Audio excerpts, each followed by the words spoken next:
Assalamualaikum warahmatullahi wabarakatuh. Alhamdulillah wassalatu wassalamu ala Rasulillah Sayyidina wa Maulana Muhammad ibni Abdillah.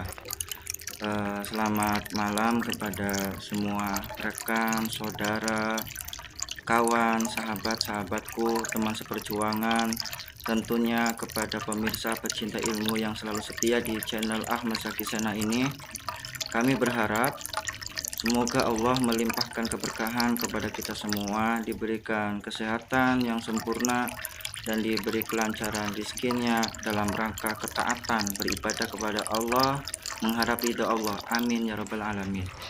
Kawan-kawanku, pada malam kali ini saya akan mengangkat suatu pembahasan. Pembahasan ini bertema suatu pertanyaan kepada saya, ya. Jadi saya tuh bingung mau temanya apa. Jadi teman saya itu bertanya kepada saya, Mas Zaki, saya itu pengen hijrah dalam arti maksud teman saya itu memperbaiki diri, ya, memperbaiki diri. Saya bingung tuh harus bagaimana, dimulai dari apa, kayak gitu, ya.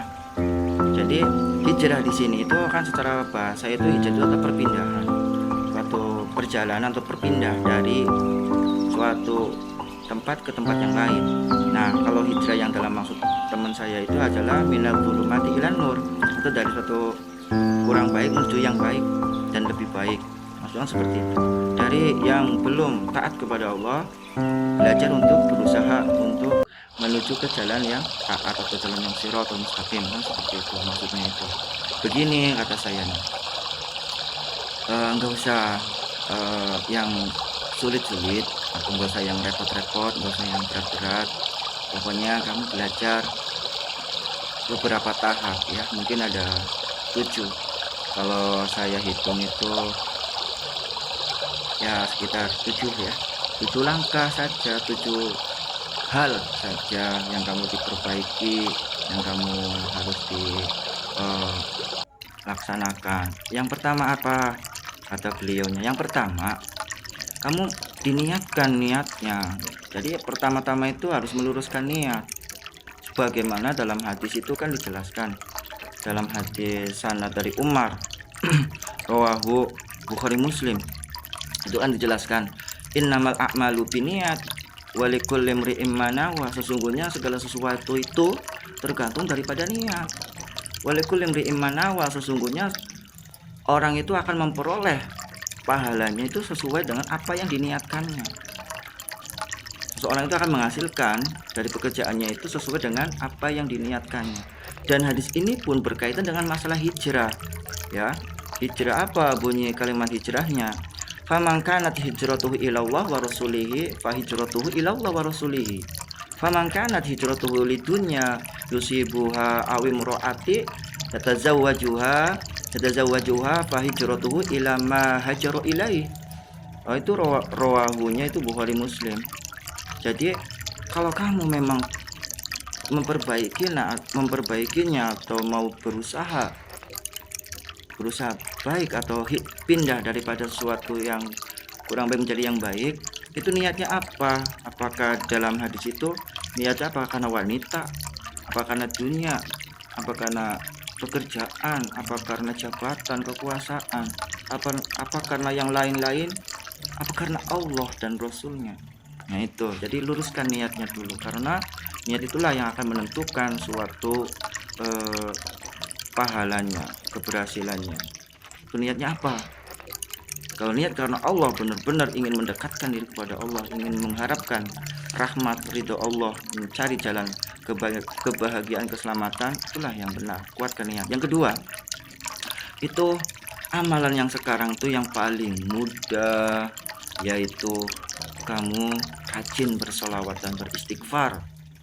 Karena amalan solawat itulah dalam zaman-zaman yang sekarang ini yang penuh dengan tipu daya, penuh dengan godaan, penuh dengan hiburan, penuh dengan banyak sekali hal-hal yang subhat, ya.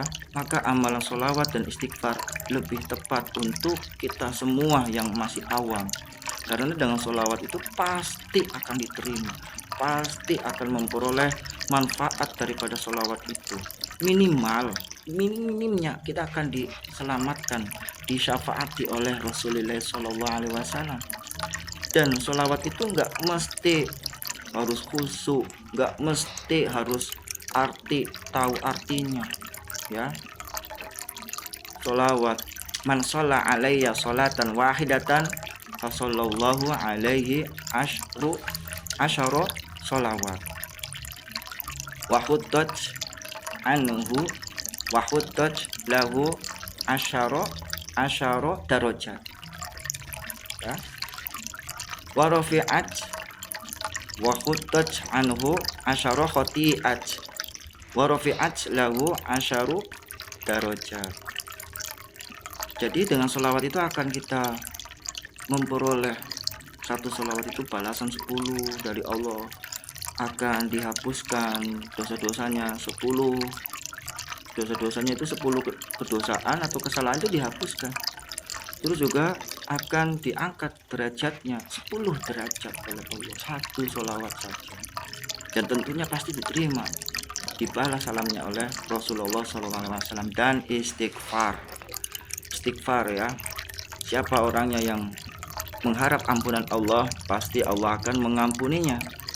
Sebagaimana Allah mencintai orang yang bertaubat dan membersihkan diri atau berusaha untuk memperbaiki diri. Innallaha yuhibbut tawwabin wa yuhibbul mutatahhirin. Itu. Jadi amalan yang harus kalian harus engkau pegang itu buat kita juga adalah sholawat dan istighfar, ya. Istighfar.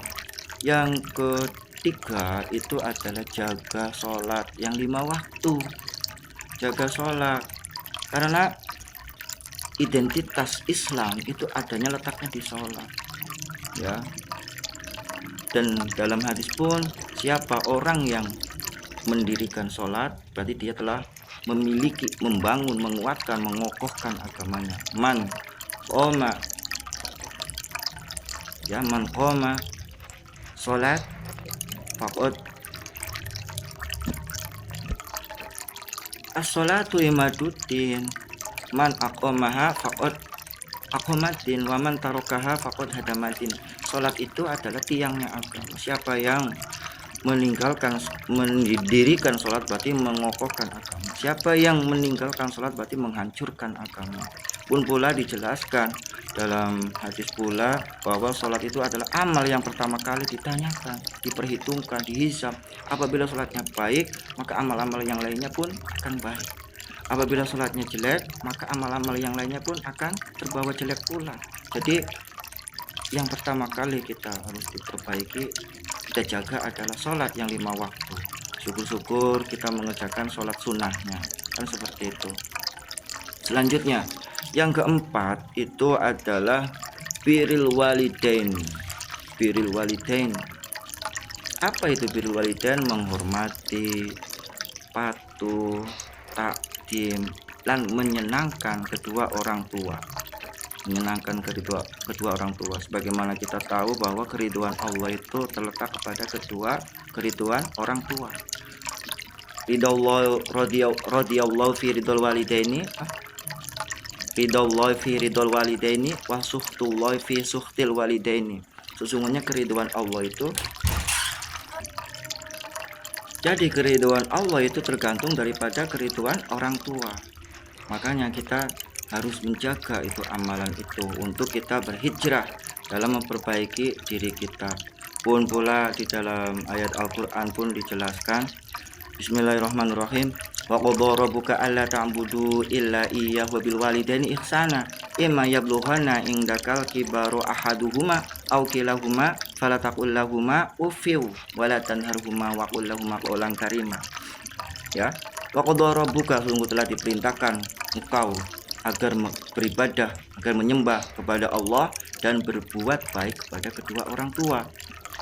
Imma yablughanna indakal kibaru ahaduhuma aw kilahuma, dan apabila kamu menemuinya orang tuamu, ya, dalam keadaan tua, baik salah satunya ataupun kedua-duanya, ya, kedua-duanya, fala taqul lahumā uffin, janganlah kamu mengatakan ah atau kalimat saja nggak boleh. Wala tanharhuma, atau membentaknya.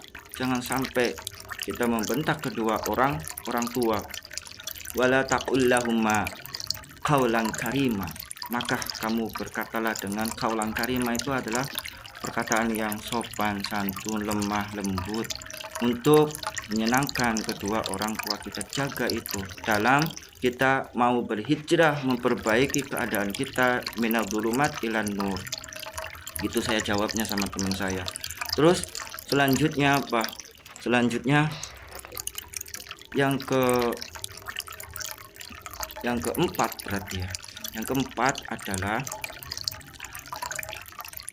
jadilah imam yang baik untuk diri kita, untuk keluarga kita. Kita berawal dari ibda binafsi, dari diri kita dan keluarga kita dulu, jangan kemana-mana ya. Kita memperbaiki diri kita dan menjadi pemimpin yang baik di dalam keluarga kita, karena kita itu adalah seorang pemimpin dan akan dipertanggungjawabkan kepemimpinannya. Maka dalam ayat Al-Quran pun dijelaskan yang berbunyi anfusikum wa ahlikum nar, jagalah diri kamu dan keluargamu dari api neraka. Ya ayyuhalladzina amanu anfusakum wa ahlikum nar waquduhan nasu wal hijar. Hai orang-orang yang beriman, anfusakum, jagalah diri kamu, wa ahlikum, dan keluarga kamu, naro, dari api neraka. Waquduhan nas, yang bahan bakarnya itu adalah manusia, wal hijaru, dan batu.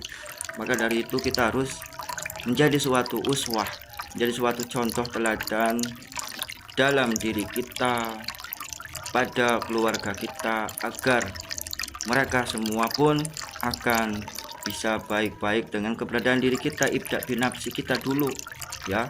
Kalau kitanya belum baik, menyuruh orang baik kan nggak mau merekanya. Kenapa? Karena kitanya itu nggak bisa dicontohkan seperti itu. Oke, selanjutnya yang ke 1, 2, 3, 4. Yang kelima adalah, nah ini, kalau kita belum bisa memberikan suatu kemanfaatan kepada orang lain, kita belum bisa berbuat amal soleh, belum bisa berbuat baik kepada orang lain ya, minimal setidak-tidaknya kita jangan sampai membuat orang lain terugikan, membuat orang lain sakit hati, membuat orang lain tuh kecewa atau marah, kesel kepada kita. Jadi kalau kita tuh awal-awalnya itu, perintah pertamanya itu kita itu harus berbuat baik kepada orang lain ya. Kalau kita tidak bisa berbuat baik kepada orang lain, maka minimal setidak-tidaknya kita itu jangan membuat orang lain itu terugikan atau kecewa atau marah atau sakit hati. Itu bagaimana perintah Rasulullah SAW dalam hadisnya itu, ittaqullaha haitsumma kunta wa bisayatil hasanata tamhuha wa khaliqin nasa bi khuluqin hasan wa khaliqin nasi bi khuluqin hasanin. Bertakwalah kepada Allah dimanapun kamu berada, maka berakhlaklah kepada manusia dengan akhlak yang baik. Pun bola khairun nasi anfa'uhum linnas, sebaik-baiknya manusia adalah yang bermanfaat pada orang lain. Makanya kalau kita belum bisa berbuat kemanfaatan kepada orang lain, minimal mulut kita, tangan kita, segala-galanya dalam perbuatan kita jangan sampai merugikan, mendolimi atau menyakiti orang lain itu ya, minimal daripada kita berhijrah. Dan yang terakhir itu adalah jaga pergaulan. Kalau kita mau pindah dari suatu ya, dari tempat yang buruk menuju tempat yang baik, kalau kitanya tempat lingkungannya buruk, susah. Jaga pergaulan kita cari pergaulan yang lebih memberikan suatu motivasi, menyemangati, mendorong kita untuk berbuat baik. Karena pancaran energi dari orang yang soleh, orang yang baik itu akan memberikan suatu kekuatan untuk kita bisa melaksanakan termotivasinya. Dalam hadis pun dijelaskan itu tentang pengaruh daripada teman dalam pergaulan itu, lingkungan pergaulan itu. Bismillahirrahmanirrahim. Sanadnya dari Abu Hurairah, yaitu hadis riwayat Muslim, tapi di sini riwayatnya itu habis riwayat Bukhari Muslim. Masalul jalisus sholih wa sau'i kahamilil misak wa nafihil kir. Fahamilul misak amma ayyuhdiyaka wa imma an tabta'a minhu wa imma an tajida minhu rihan thayyibatan wa nafikhul kir imma an yuhriqa siyabaka wa imma an tajida rihan khabisatan.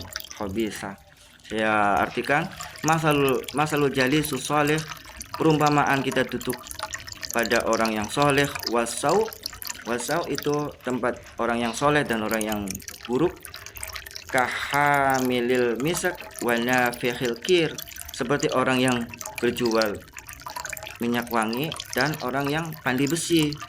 Fahamilul misak, adapun kita bergaul dengan orang yang penjual minyak wangi, amma ayyuhdiyaka, maka suatu ketika engkau akan memperoleh minyak wanginya, ya. Wa imma an tabta'a minhu, atau engkau pun akan membelinya dari minyak wangi itu. Wa imma an tajida minhu rihan thayyibatan, atau setidaknya engkau akan memperoleh bajumu akan menjadi wangi. Jadi kita kalau bergaul dengan orang minyak wangi, pasti baju kita akan rihan thayyibatan, jadi aroma yang wangi. Wa nafikhul kir, apabila kamu itu bergaul dengan pandai besi, imma ang yuhriqo siyabak, engkau akan terpecikan api atau arang kepada bajumu. Wa imma ang tajida riha, dan atau engkau akan menemui rihan khabisah. Rihan khabisah itu adalah aroma yang tidak sedap.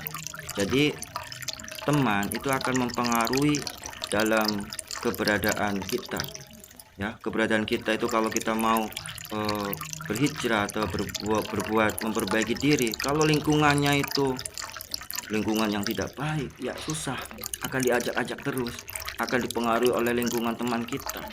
Maka kita harus sedikit demi sedikit menjauhinya, jangan ada kata nggak enak ataupun gimana. Nanti di akhirat apakah dia itu akan menolong kita? Kan tidak, kita akan mempertanggungjawabkan diri kita sendiri, nafsi masing-masing, ya. Bahkan nanti suatu ketika di akhirat banyak penyesalan seperti ini. Kenapa dulu saya itu mengikuti dia? Kenapa enggak mengikuti si anu, ulama si anu, ustadz si anu, kiai si anu, atau orang soleh si anu? Kenapa saya itu mengikutinya dia? Kenapa hanya karena dia itu memiliki uang, dia itu memiliki jabatan, saya harus mengorbankan keselamatan kita, keselamatan kehidupan kita yang selama-lamanya nanti akhirat? Jadi saya jawabnya seperti itu. Semoga ada manfaatnya. Tadi mengenai bacaan, ya, maaf ini matanya agak sedikit, ini juga namanya manusia itu ada lupa, ya. Al insanu makal khoto wa nisyan, lupa. Jadi saya mohon maaf atas segala kekurangannya, ambil yang baiknya, buang yang jeleknya. Wallahu muwaffiq ila aqwamit thoriq. Wassalamualaikum warahmatullahi taala wabarakatuh.